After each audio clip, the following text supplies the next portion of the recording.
Today's podcast sponsor is MailStore. MailStore is the email archiving software for Microsoft Office 365 and Exchange that enables you to automatically prune the mailbox sizes of your users, keep a perfect copy in case of accidental deletion or malware attack, and it's also great for compliance such as GDPR. Available for servers or as a multi-tenant service provider edition version that you can host yourself as an MSP, head on over to mailstore.co.uk/TubbTalk for an incredible introductory offer just for TubbTalk listeners and for a free 30-day trial.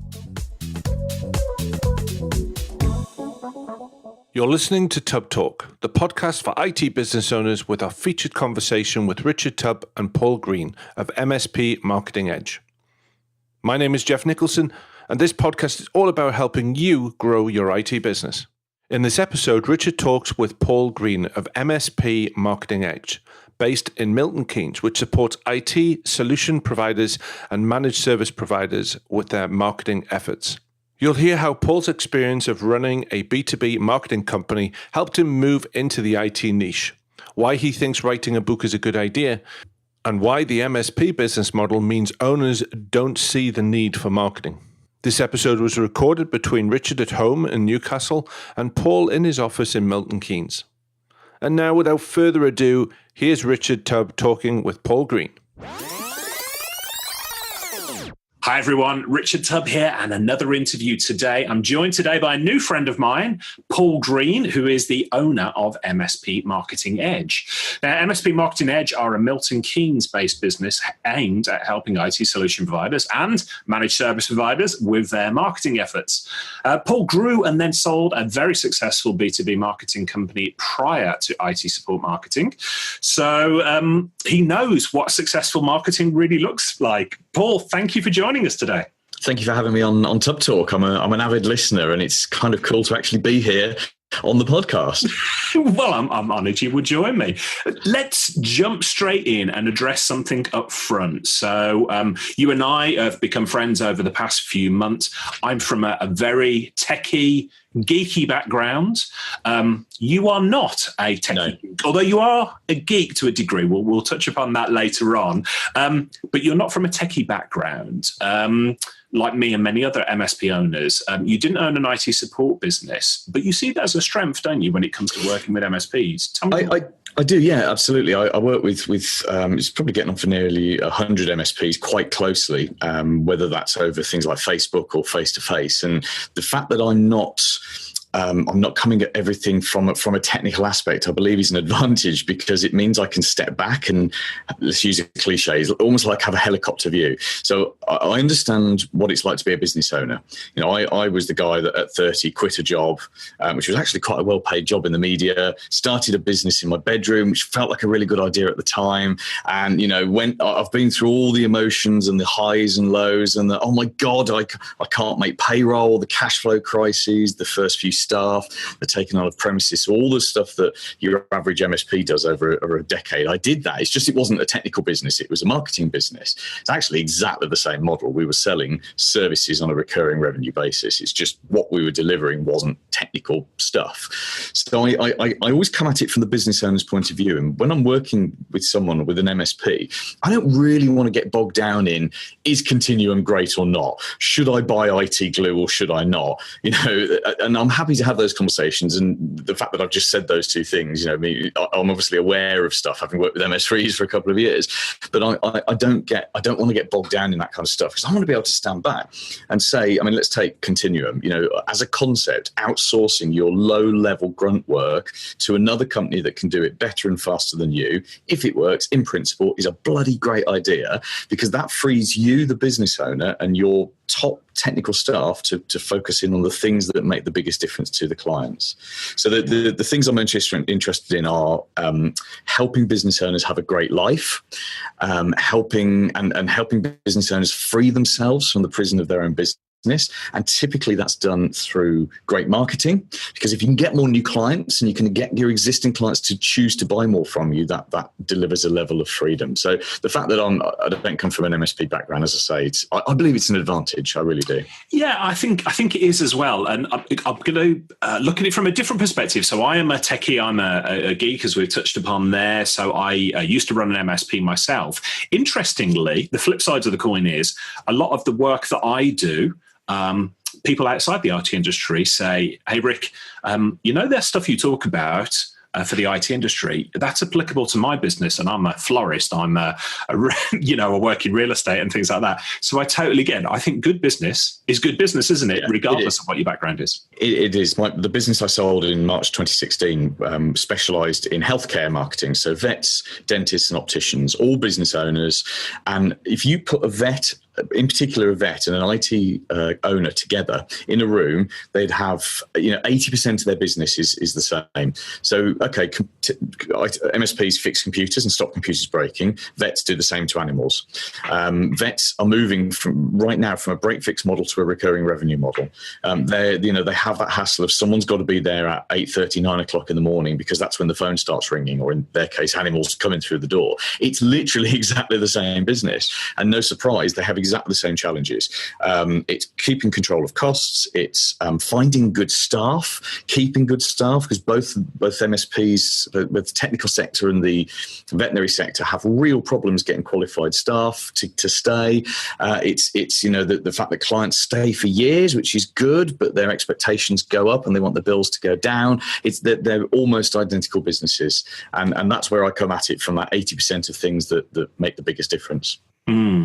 So before we talk about the MSP Marketing Edge and specifically what you do for IT companies, let's rewind a little bit, because you've got a very interesting past. We've already touched upon the B2B marketing company. I'd love to hear a little bit more about that. But you've also alluded to a couple of things, business owners building a prison of their own making. I'd like to hear more about that. But you shared something just before we went on air and started recording today that I didn't know about you, and that you used to be a radio presenter. Yes, I did. Yes. I started. I failed an A-level in, God knows, 1991, and it was the best thing that ever happened to me, because I couldn't then go to university. In the year that I was resitting my economics A-level, I got a job on a newspaper and selling advertising, which is awful. But then I moved on and became a journalist, and they trained me up to be a journalist. And then after 3 years, when I was about 23, I think it was, I basically auditioned for the local radio station, and I was in Northampton. So I was looking for a radio station called Northampton 96, which is now a Heart. All the stations I've ever worked at are now called Heart. and I got into radio, and I started as a newsreader and then became a presenter, and then went on to be a program controller. So that's someone who's in charge of the programming. And then I was running stations, and I did 10 years in radio, and I love radio and I miss it. I miss it every day. And last year I did a couple of radio shifts for a friend, and remembered it's like an old jumper you put on, and first you put it on, you're like, oh, this is so cozy, this jumper, and then you remember why you stopped wearing the jumper. So radio, like any job, sounds all showbiz and glam, but ultimately you're sat in a room on your own talking to thousands of people who aren't listening. So it's, I got out of that, and I ultimately had if you've ever read The E-Myth Revisited. Oh, I have. It's a Bible for me. It is. It's a great book, and you'll remember then Michael Gerber talks about the entrepreneurial seizure, where you get that thought in your head that I've got to start my own business. And that was me at 28, 29. And I did what so many people have done. I spent a couple of unhappy years working for someone else, and then I'm like, right, I'm going to start my own business. And I quit my job and started in a bedroom and started that journey. And the journey for me has been almost identical to the journey of virtually any business owner, which is start with self-employment, throw yourself into it, 80-hour weeks. You don't care getting up at 6 a.m. and going to bed at 10 at night, because you're your own boss. And then you start to eventually get too busy, so you take someone on, and then before you know it, you've got premises, and before you know it, you set yourself locked in a prison. I can't remember which book I read it in. There's a business book. I read a business book every week, and one of them I've read at some point said most business owners create a prison of their own design and lock themselves inside. And that's exactly what I did. And I woke up at 35 And it's, I think I've got 3 staff, and we were turning over about 250. And but the business didn't happen if I wasn't there. I think it was a PR business, a public relations business at the time, and I hated it. And in 5 years, I'd gone from this passion and this entrepreneurial seizure, I've got to start a business, to literally, I was the worst employee in the business, and I was the owner. And I meet so many people like this. There were so many MSPs, because an MSP is a great model and a terrible model at the same time. What makes it great is huge levels of recurring revenues. People need it as much as they want it. And, retention. I've never known any industry, anywhere, any sector which keeps clients for so long. You can meet someone who's been going 12, 15 years, and they've got clients from day one. They've still got them 12, 15 years on. It's insane. But I think this is also what makes it bad, because I think it makes MSP owners lazy. And so there are so many people just pootling along, fixing stuff, bit of proactive work. The money's coming in every month. They're just kind of there and keep going, and they haven't got any passion for the business anymore, because they're locked in that prison. But because the money just keeps turning up, that they keep turning up, and it's very easy to just do that for 5 to 10 years and not realize that you are locked in that prison. Yeah, agreed. So what changed for you then? So you'd sort of built this business. You were quite successful by any measure. What changed for you to say, okay, I want to move on?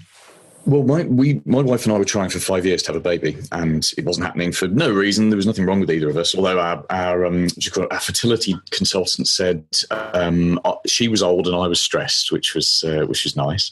And we went through some IVF, and we did 3 rounds of IVF, and we had a baby. But unfortunately, she was born 15 weeks premature. So she was born at 25 weeks, and she's fine now. She's 8 and insanely cool now. But at the time, we literally had an hour's notice, and suddenly there was a baby. And I kind of just dropped away from the business, and I was 2 a.m. on a Sunday morning, sat in hospital in Kettering of all places, texting my 3 staff saying, oh my God, the baby's arrived. I don't know what's happening. They don't think she's going to survive. Can you just do what you can? And it actually went on for 3 months. She was in hospital for 3 months, and I removed myself, because sometimes as business owners, we can be physically in the room, but we're mentally elsewhere. And my wife needed me, and I mentally left my business and physically left it, and I was keeping in touch, but literally a phone call now and again. And I was there for my wife, and it was very good for us. And our daughter was amazing with her progress through hospital. And then I kind of went back to work, and I was terrified that there would be no business, because my right-hand person, a lovely lady called Claire, I'm still in touch with today, I'd given her all the bank login details and told her what she should be doing, just said, look, just get on with it. And I'd kind of expected to go and there'd be no business. And actually, it turns out they'd done slightly better without me being there.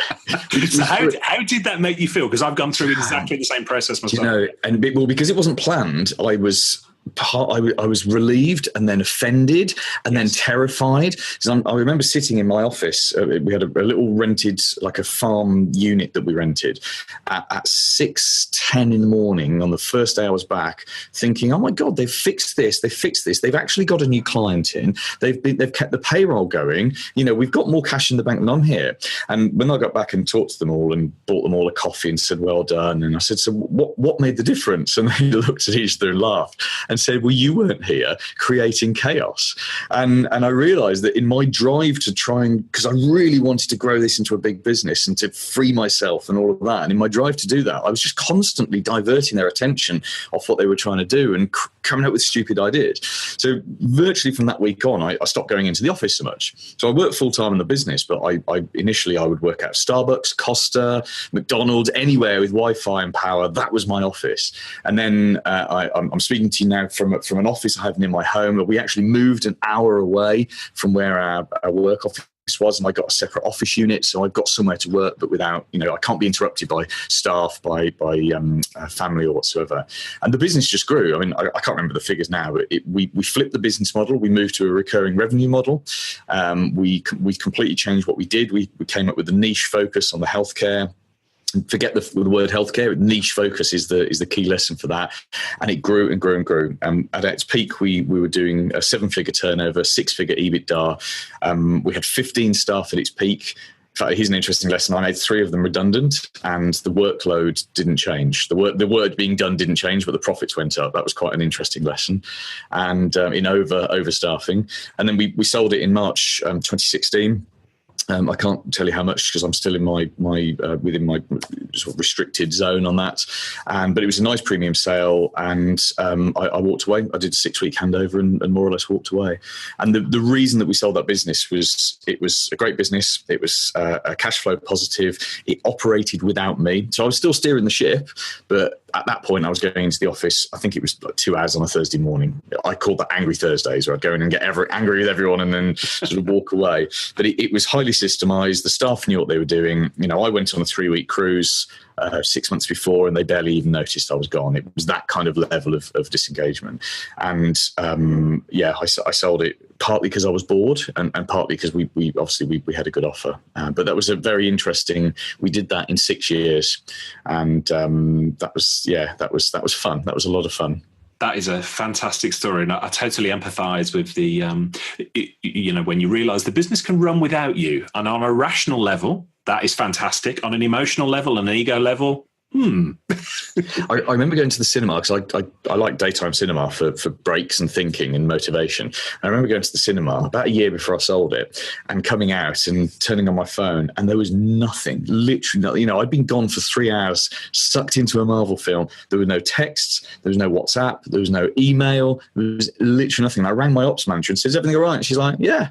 It's almost like, what do you want? But the very last guy I employed, a guy called Aaron, I can't even remember his surname. He didn't know who I was. And he said to the staff about the third Thursday he'd see me come in, like, "Who's that guy that comes in on a Thursday morning?"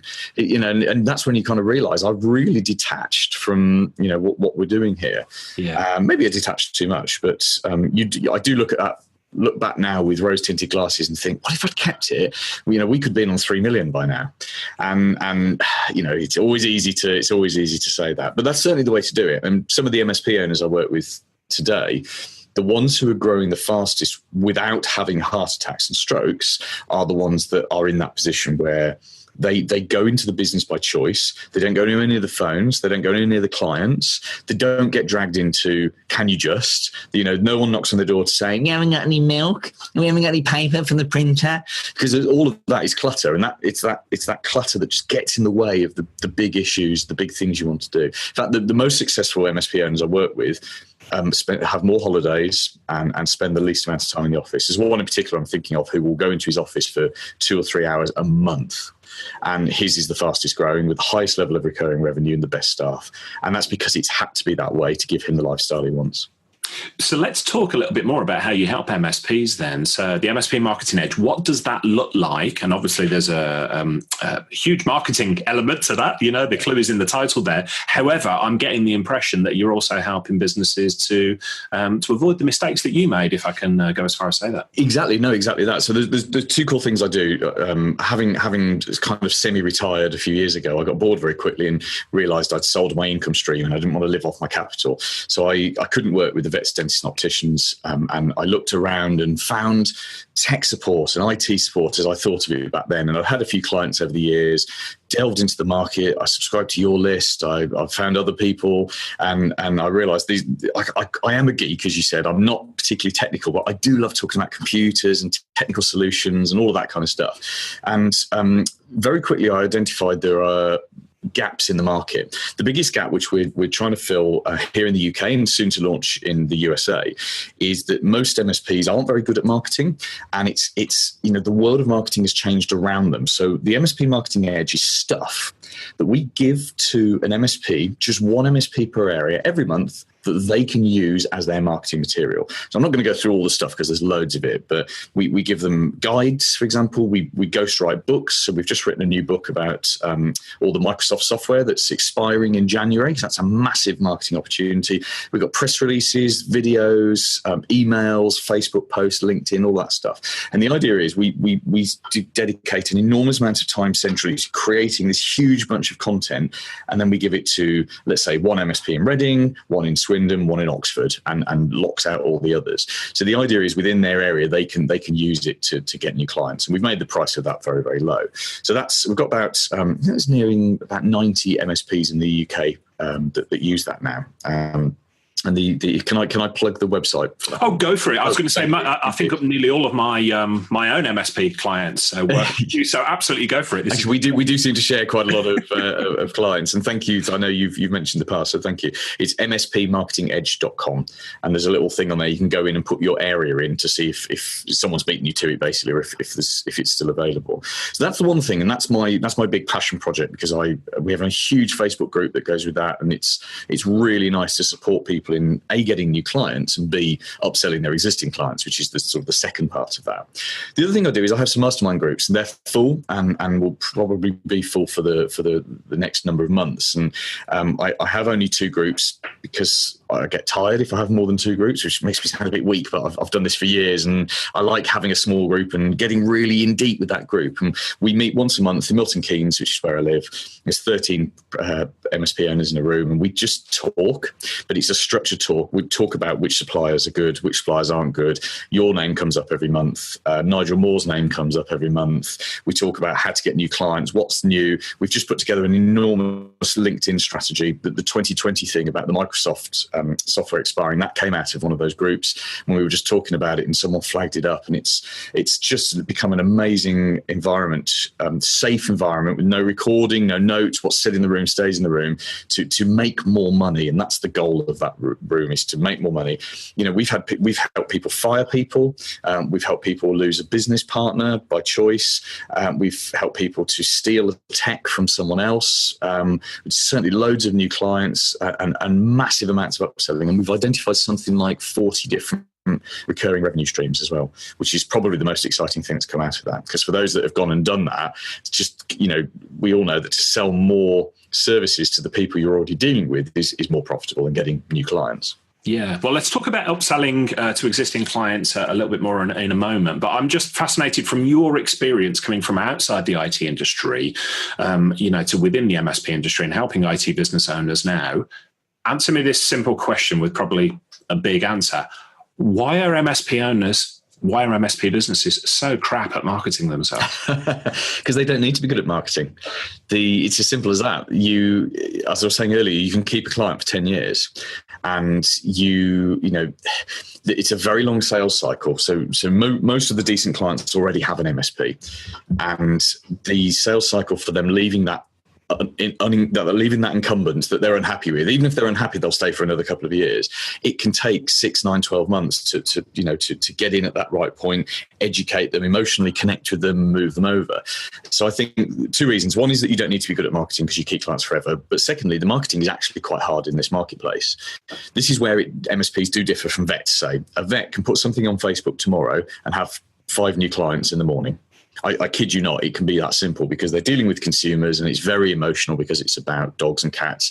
And ultimately, the commitment to the vet is very low. You turn up, you don't like the vet, you go to a different vet. Someone moving from one MSP to another is a major commitment. You handing over your server, all of your stuff, your technology to someone else, the potential risks are huge. And this is why MSPs have this great retention. It's called inertia loyalty. It's the same reason you stay with an accountant years past the point you really should leave that accountant. It's exactly the same as MSP.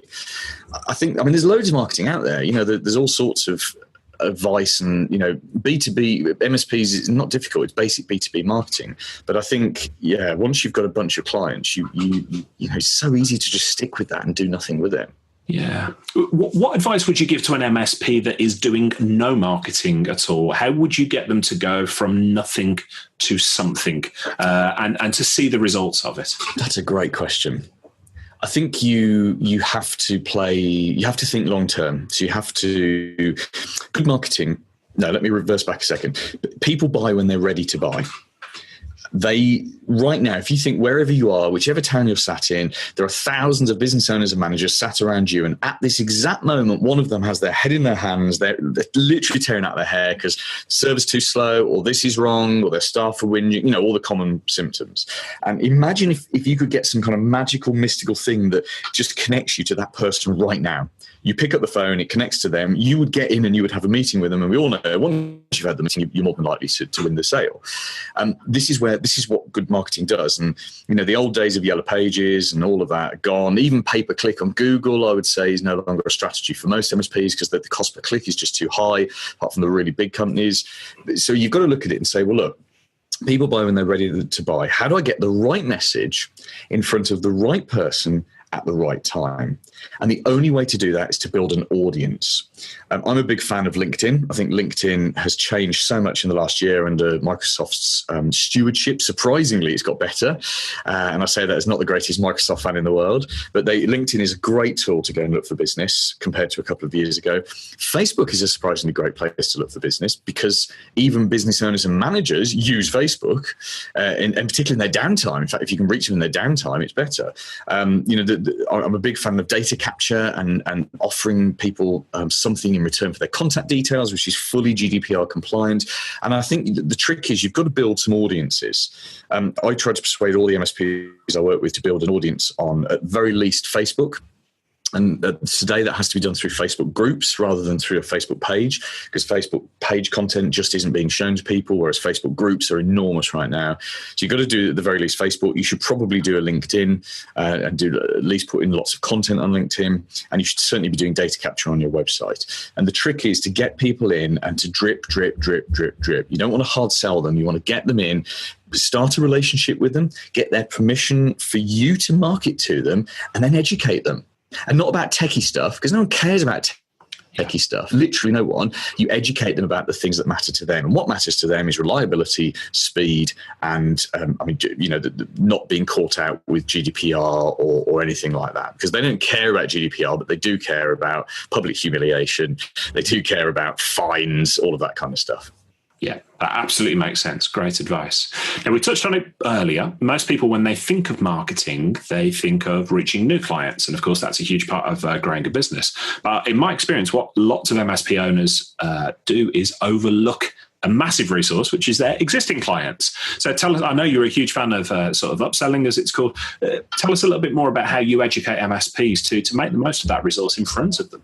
Yeah, I should probably find a different word than upselling, because there's actually no selling involved. Your people buy for one of two reasons: either because they need something, which is a decision made by the brain, or because they want something, which is a decision made by the heart.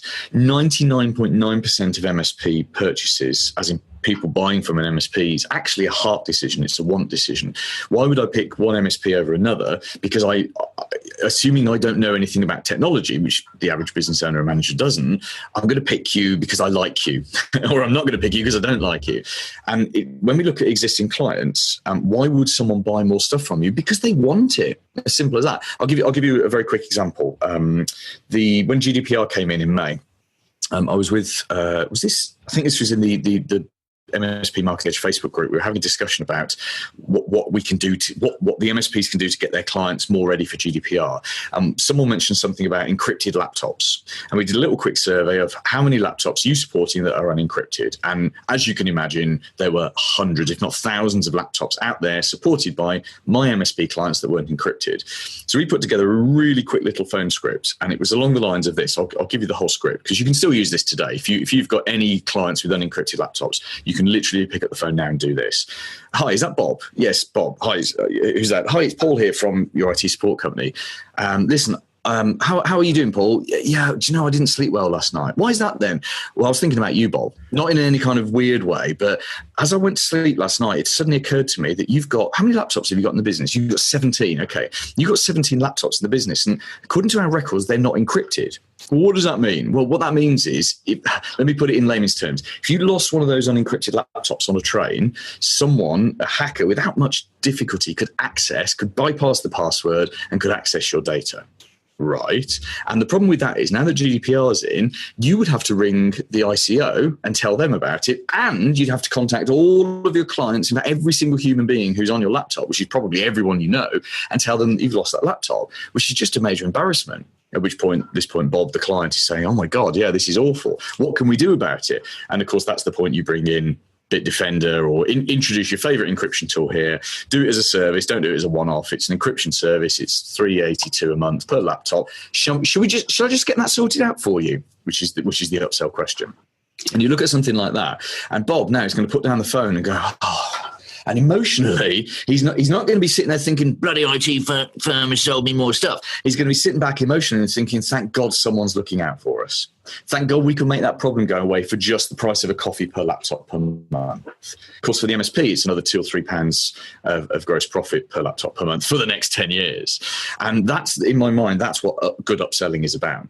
All of the MSPs I work with, I really recommend they do strategic reviews every year. So yes, you can do things like the ad hoc phone calls just to sell more services when you've got something that comes up. But the real power is in sitting down with every client, even the one-man band clients, sitting down with every client once a year and doing a review. And the review is not about the technology. The strategic review is about the business's future. What are you doing? What are you looking to do? What are you worried about? What do you want? What do you need? What expansion plans have you got? All of that kind of stuff. And most MSPs, when they sit down and have those conversations with clients, every single time an opportunity comes up. And this isn't selling, this is actually making someone happy.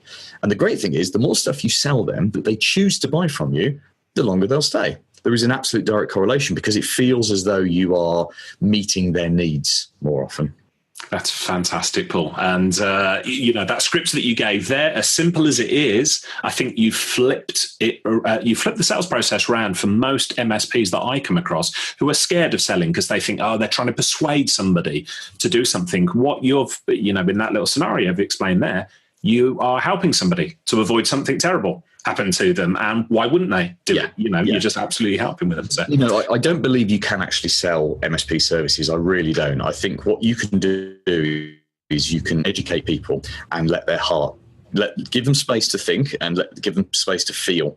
It's like buying a car. We've all been into a showroom and looked at a car, and the worst salespeople just want to show you all the gadgets. They want to get you out on the test drive, all of that. The bet I bought a new car a few weeks ago, and the sales guy was great. He was 70. He was the oldest sales guy there. And he said, I'm the most successful. I sell 5 times more cars. Do you know what my secret is? I said, no.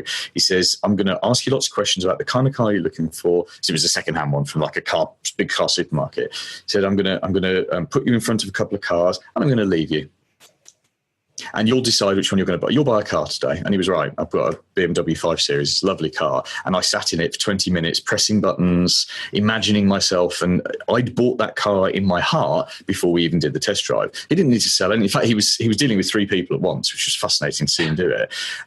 MSPs, it's exactly the same. If you find yourself having to sell it, you've got it wrong. All you've got to do is educate them about the problems or the benefits. It's like this 2020 thing. Microsoft in 2020 end of life thing, Small Business Server 2011. I think it's Exchange 2010, Windows 7. There's a whole bunch of stuff that's ending January 2020. And, all you've got to do is have enough of the right conversations with people who are affected by this, which will be at least half your client base. And at some point, hopefully before they get to November 2018, they'll do something about it because you've educated them. Whereas right now, they perceive there's no problem. And we haven't got to sell anything. We've just got to keep telling them about it. Yes, makes a lot of sense.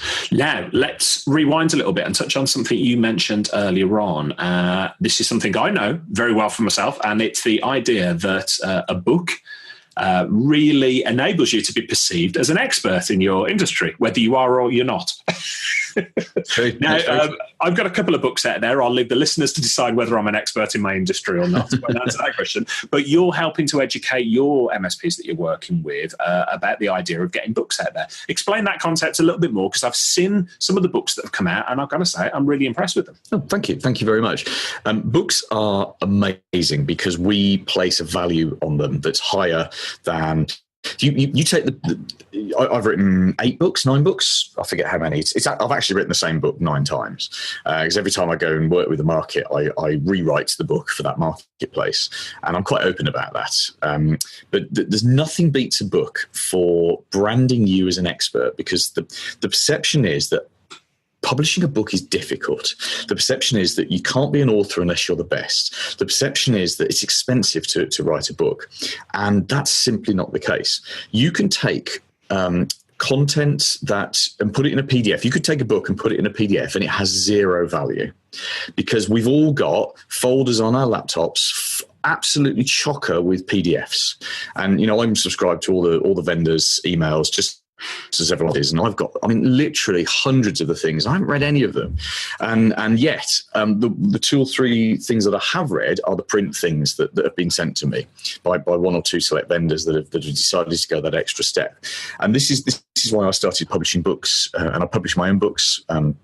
I've got about 6-7 years ago, and I have a book called "Updating Servers Doesn't Grow Your Business," which is for MSPs, and it's free, and it's we had 5,000 copies printed. There's about 3,000 sat. It's still in a warehouse in Essex. That cost me 49 pence per unit because we had them printed by a proper book printer, but I wrote the book and my designer designed it. Well, you were kind enough to send me a copy. It's a great book, and it's a great looking. Thank you very much. Well, it shattered my illusion. Professionals did it. That's the thing, I'm a writer, trained writer from the start of my career. Which is, but if I wasn't, I'd just get it ghostwritten. And people per hour is the great place to go for ghostwriters because there are more writers out there than there are people who want stuff written.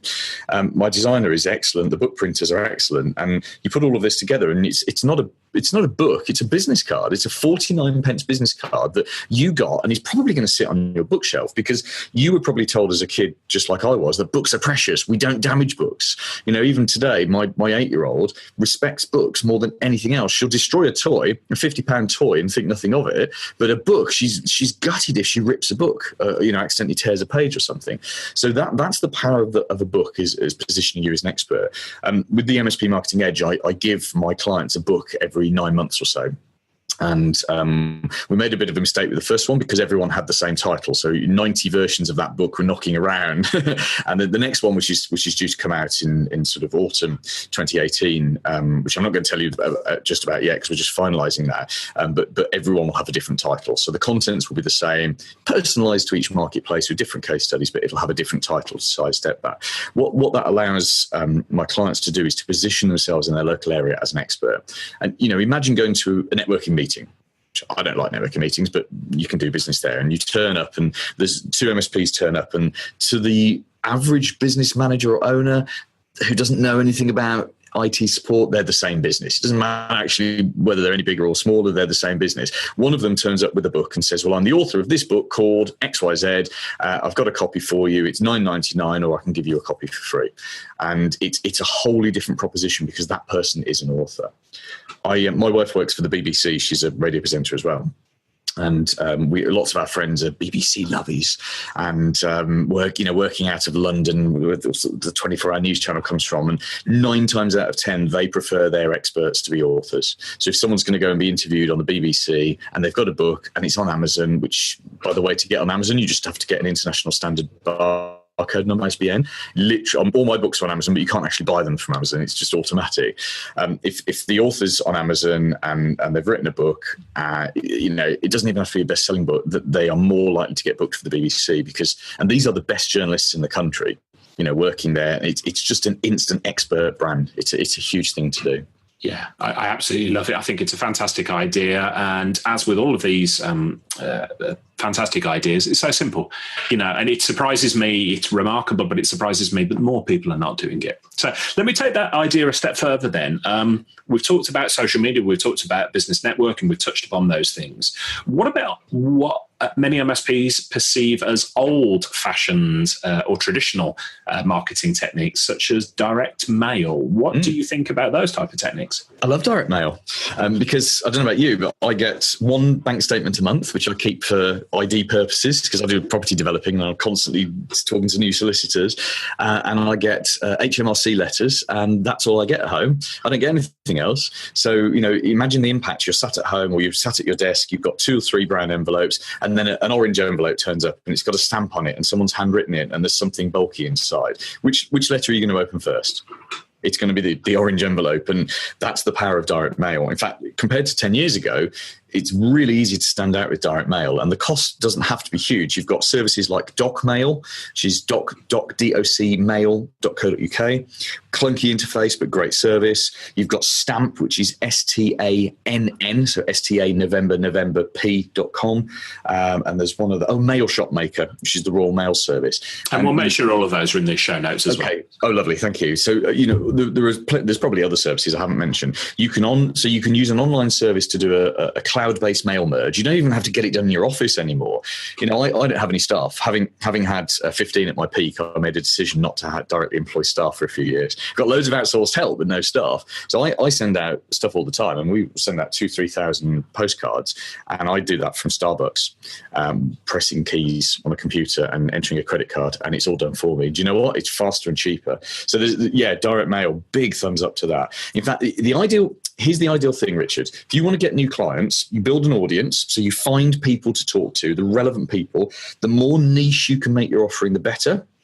A niche doesn't have to be a sector or a vertical. It can be a job title. I know of an MSP that only deals with financial directors, for example, because that's a great audience for them. I know of MSPs that only deal with recruitment agencies or solicitors or accountants or engineering companies.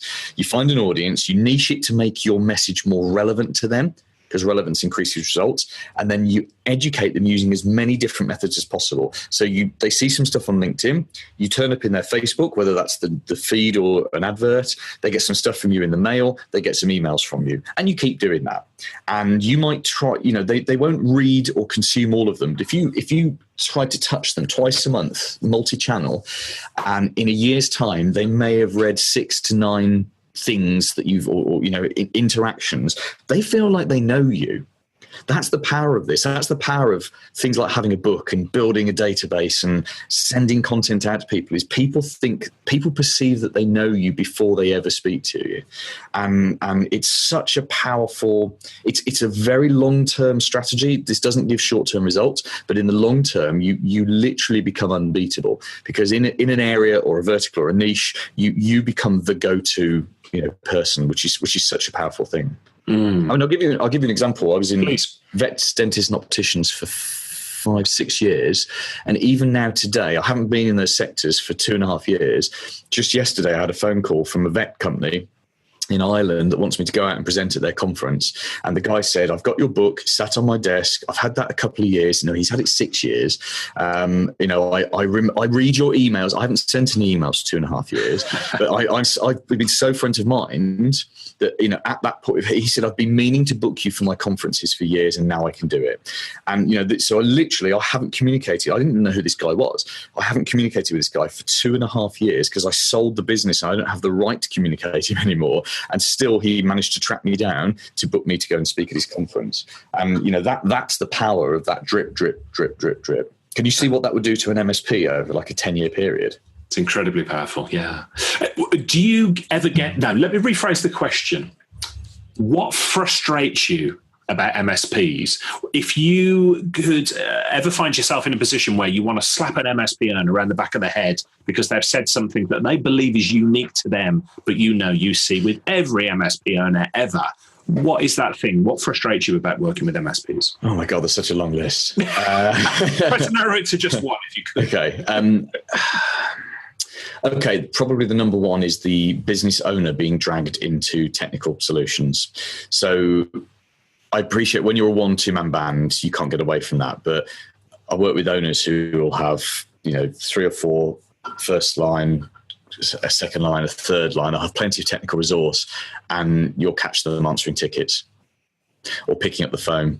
And that makes me want to shake someone so hard, because when it's so hard to get yourself away from, I talk about being trapped. I talk about working in the business and how you need to spend more time working on the business. And my business grew, dramatically when I spent more time working on it than in it. So I was working on growing the business rather than doing the things the business does. Someone's got to do that, but it doesn't necessarily have to be you.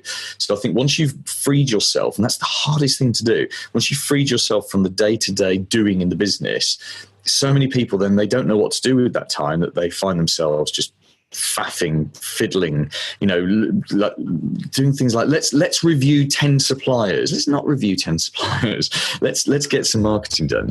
And that, I think that's the biggest frustration is people just, I think because they don't know what to do with their time, having freed it, so they just default back. Most of the MSP owners I know are techs.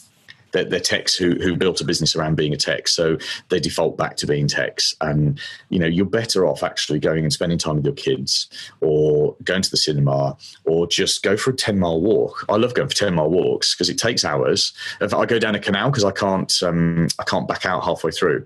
I can't get a cab because I'm literally in a canal in between two towns, and it means I've got to commit and get through to the end of the walk. And you always end up at the end of it with a brilliant idea that's just popped into your head that couldn't have done if you were dealing with Facebook and emails and tech support tickets and all that kind of stuff. So yeah, I think allowing themselves to be dragged back in.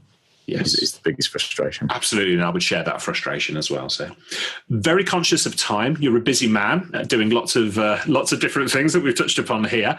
I can't let you go though, Paul, without touching on something that's not MSP related but incredibly important. You're a fellow Doctor Who geek, the same as me, right? Oh, Doctor Who. Do you know what? Scrap the rest of the podcast. Let's go on. Let's do a Doctor Who podcast. The Who cast, yeah. Let's do it. I am when I was a kid, it was good, but it wasn't that good. And then when it rebooted in 2005, and my wife tolerates it, and she will watch it with me, and it's become an occasion. And obviously we've got Jodie Whittaker coming up soon as the new female Doctor, which is just going to be brilliant. She's such a good actress. And I've visited the actual TARDIS set twice. I visited two. So if you and I can geek out for 10 seconds, I've visited both of Matt Smith's. So when they... do you remember they used to be the Doctor Who experience in Cardiff? Yes, I loved it there. Yeah. So I visited. They used to do TARDIS tours as part of that, but about 2 years before that opened, I can't remember how I did it, but I somehow managed to go and visit the actual TV set in where they used to film it, somewhere obscure in the middle of Wales. And I remember touching the TARDIS, and it was just so magical. It was so magical. And then bizarrely, a few years later, I met the guy who built that set, who was working with opticians. He was a business development guy working with opticians, and he gave me a Dalek plunger or something like that, which is yes. Wow. Yeah. Wow. Let's talk more Doctor Who. You really should do it. Let's do another podcast just about Who's all right? You answer this question for me. Who's your favourite Doctor? I'll answer that in two ways. The first one I'll say is my Doctor was Peter Davison. Yes, ditto. Growing up, the fifth Doctor. And my favourite Doctor though is probably Tom Baker. So I'll go back and watch the fourth Doctor episodes again and again and again. So but your favourite new Doctor? Favourite new Doctor would be Matt Smith. Obviously, you're wrong. But David Tennant every day. We are dangerously getting close to filling up this podcast, talking about Doctor Who, and perhaps some of our American listeners, especially, will be going, "What?" So we will draw a veil over that conversation there. Paul, it's been an absolute pleasure talking to you. Thanks for sharing all the wisdom that you did. I couldn't agree more with a lot of the stuff that you're saying about how MSPs need to tackle marketing, and you're ideally positioned to help them with that. If people want to find out more, I know we've got a special link, haven't we, for TubbTalk listeners? Tell us more about that. How do people get in touch with you? Yep. So I've got this book, which I've already declared it cost me 49 pence to print, so I might as well get it into the hands of more people. It is a paperback book. It's written especially for this for MSPs. If you go to, and I know the link will be in the notes, but it's itsupportmarketing.co.uk/Tubb, Tubb, and I'll send you a copy of the book. I'll send it to English listeners, American listeners around the world. There's a PDF that you'll get. But you're more than welcome to go and get a copy of that book. Fantastic. And it's a great book, very professional, looks brilliant as well. So thank you for sending me a copy of that. Paul, I've really enjoyed our time today. I suspect you and I could sit down and talk Doctor Who, let alone MSP stuff for hours and hours and hours. Would you, I'm almost certain people are going to want you to come back on and talk more about not just Doctor Who, but marketing as well. I'd love to. We'll have to sort that out at some point in the future. But Paul.Green, thanks for joining me today. Appreciate it. Thanks, Richard. Thanks for listening to TubbTalk, the podcast for IT business owners. You can find the show notes and bonus content for this interview, along with dozens of other interviews with IT business leaders, over at www.tubbblog.co.uk.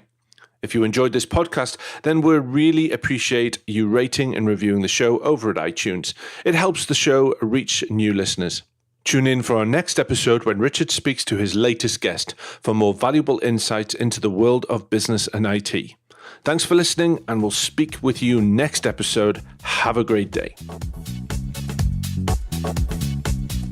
If your clients use Office 365 or Exchange, then I have no doubt you come across those with ridiculously large mailboxes. The users who accidentally delete messages and then have no way of getting them back, and also some who you just know are going to click a message that's going to bring ransomware their way. MailStore is the email archiving software that enables businesses to keep a perfect, tamper-proof, encrypted and de-duplicated copy of all their messages that's instantly available via Outlook or via a responsive web interface. Available as a free 30-day trial and as both a server edition and a service provider edition that you can host centrally on your own hardware to service all of your clients, MailStore and UK Disti Zen Software have a limited introductory offer for TubbTalk listeners that's not to be missed. Head on over to mailstore.co.uk/TubbTalk for details.